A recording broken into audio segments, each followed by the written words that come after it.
Save it for the end. Thank you. Thank you, Mr. Chairman, for that introduction.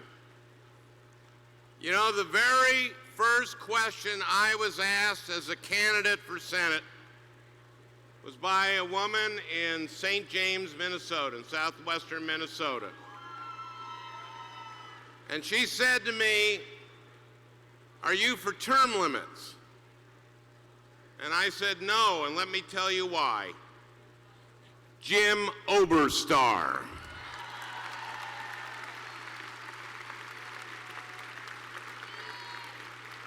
Thank you. Thank you all for that welcome, and thank you for the confidence that you placed in me at this convention 2 years ago in Rochester. You know, when I got the endorsement, I promised that I would win. Now, I didn't say I'd win by a lot.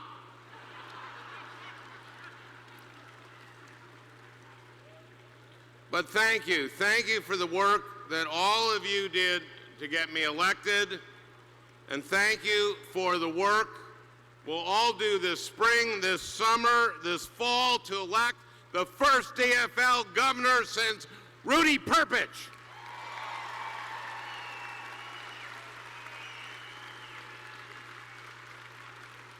You know, Franny and I love this job. We are so proud to represent Minnesota in our nation's capital. Franny is here. We are truly partners. I wouldn't be here without Franny, and I love her more than words can tell.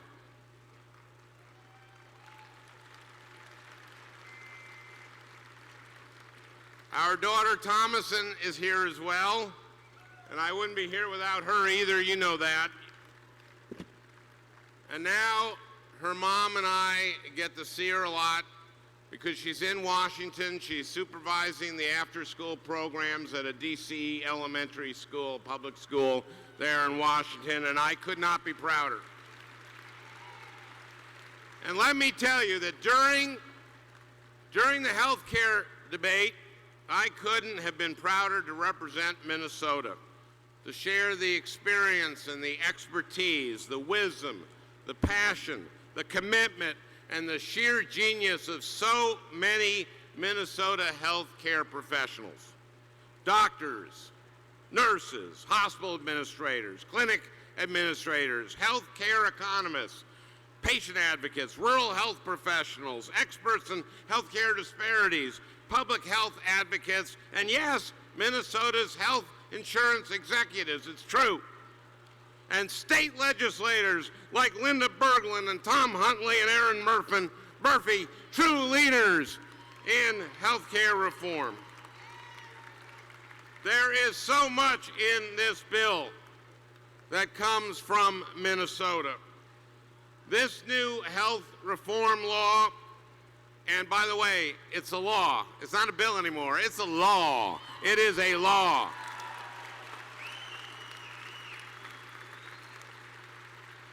This new health reform law will eliminate exclusions for pre-existing conditions and restrict annual caps and eliminate lifetime caps so that folks aren't one diagnosis or one car accident away from bankruptcy, and I am proud of that. And we are going to ensure another 32 million Americans, 519,000 Minnesotans, and end the disgrace of 45,000 Americans dying every year because they don't have health insurance. So yes, I like my job. I like my job. And boy, do we have more to do.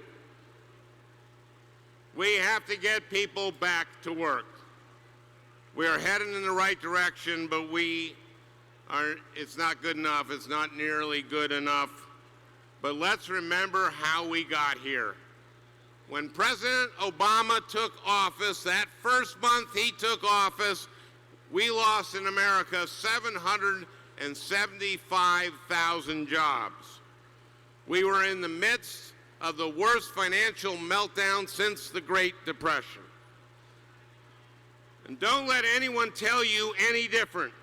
If it hadn't been for that stimulus package, we may well have been plunged into another Great Depression. A third of that aid went directly to the states. Without that aid, going into the last legislative session, Minnesota would have been facing a budget deficit of $5.3 billion instead of $2.7 billion. Because of the Recovery Act, nearly 7,000 teachers and education workers were kept on the job or hired in Minnesota. Over 2,000 law enforcement officers and firefighters and state employees who deliver social services for the unemployed and the sick and the dispossessed were kept on the job or hired because of that package. 1/3 of the stimulus went to tax cuts. Tax cuts to 98% of Minnesota families. You know, we get a lot of calls every day thanking us for that in the Congress. 1/3 of the package went to infrastructure projects, and let me tell you, I know those projects are putting people back to work because I see Republicans who voted against the stimulus package showing up for the ribbon cuttings. Now, I'm not supposed to name names, but I will say that I saw this happen at a groundbreaking for the extension of Highway 610 in Maple Grove, which happens to be in Minnesota's 3rd District. And that's just one more reason why we need a new DFL member of Congress in the 3rd. And in the 2nd. And in the 6th. Oh, do we need a new member in the 6th?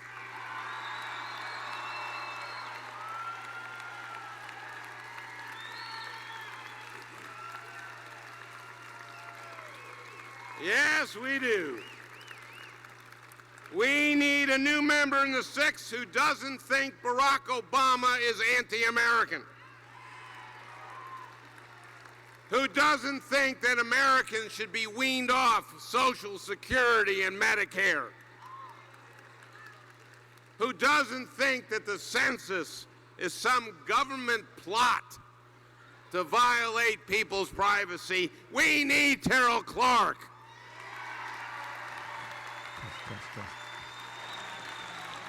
Testing.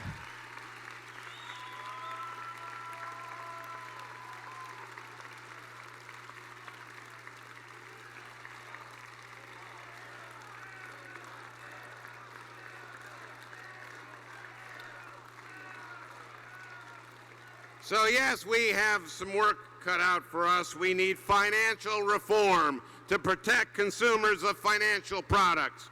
And we need real tough reforms that hold Wall Street accountable so that they can never again create a financial windfall for themselves while creating a financial disaster for everyone else. And we do that next week.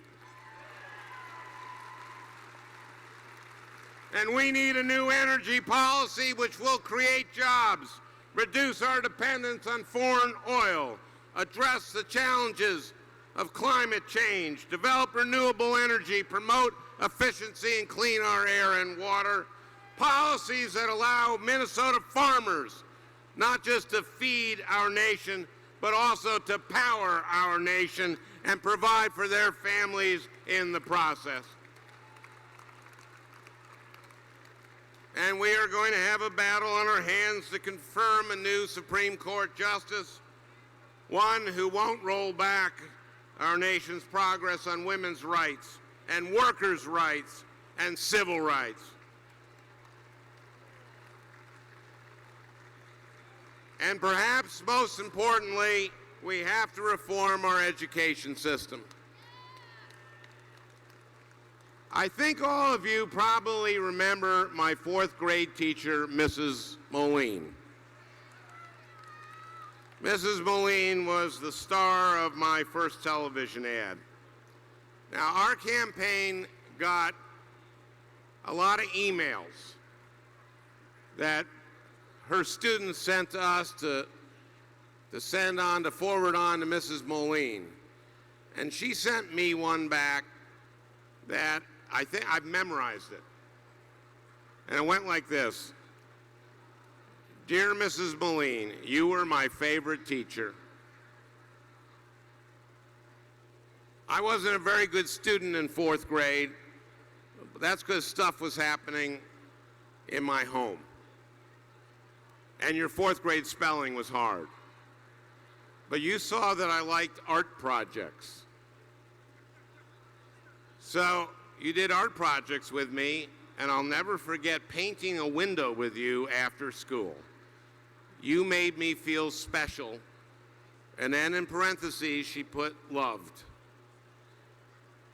And then she wrote, well, now I am an elementary school teacher, and I teach special ed, and I try to make every one of my students feel the way you made me feel.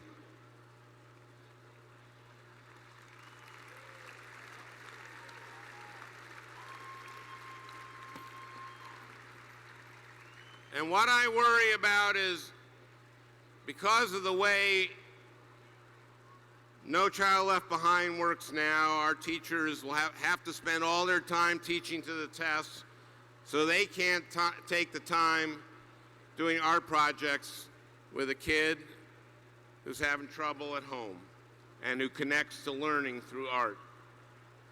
So I want to reform our nation's education policy so that the new Mrs. Moline, the professional teachers, can teach the kids.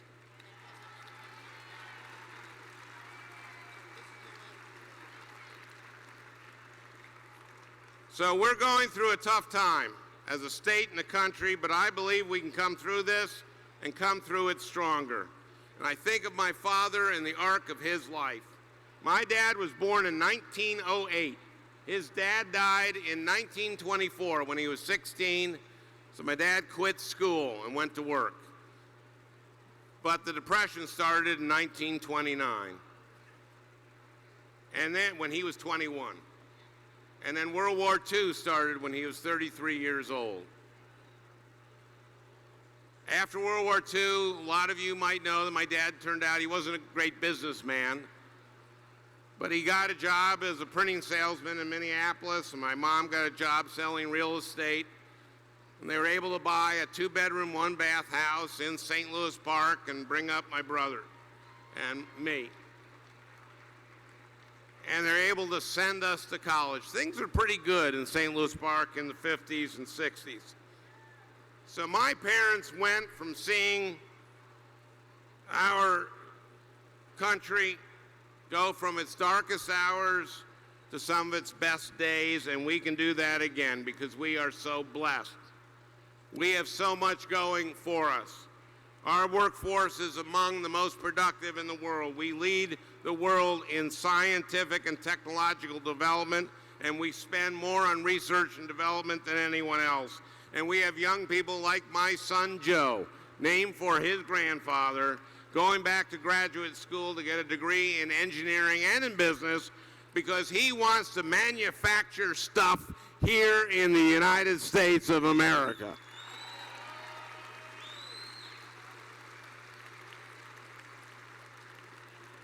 We are going to grow ourselves out of this if we make the right choices. It means investing.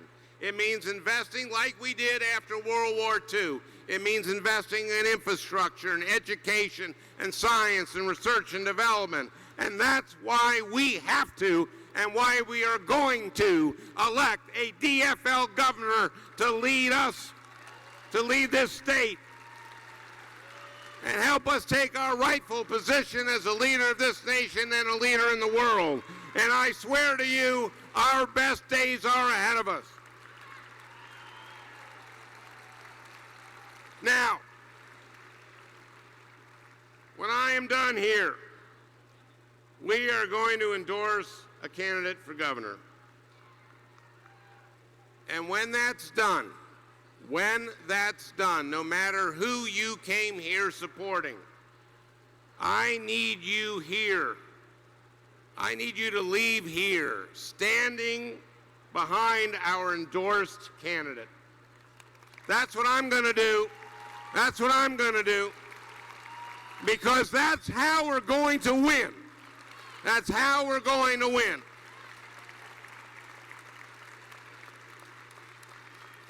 And you know, when I was talking about everything that we have going for us, I forgot one thing. It's you. It's you. The people who have the passion. The people who are willing to work hard. The people who are here to choose our leaders. The people who are leaders. You're the ones who are making this country great, who love this country. So thank you for all you've done and all that you will be doing this spring, this summer, this fall. Now let's go endorse a governor, and then let's go elect a governor. Thank you.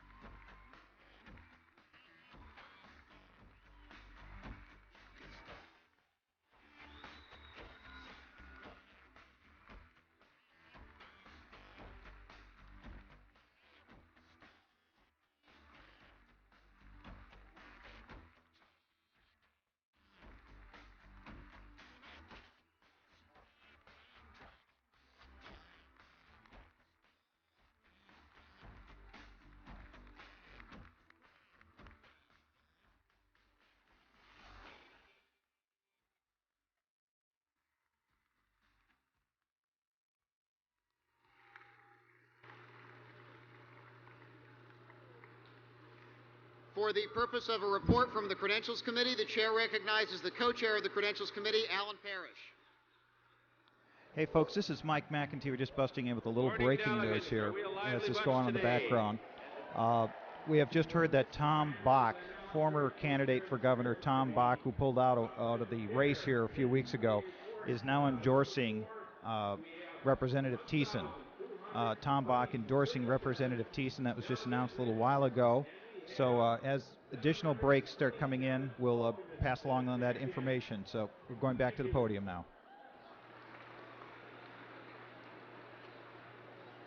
Thank you, Alan. Will you please join me in thanking the Credentials Committee for their hard work in getting this convention up to full force?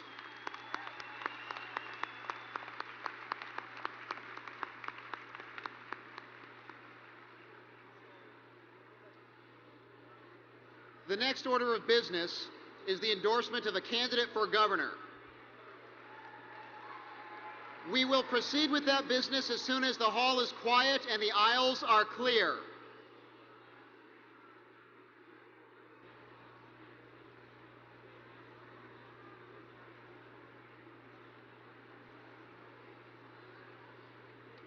Will the delegates please take their seats? Please clear the aisles.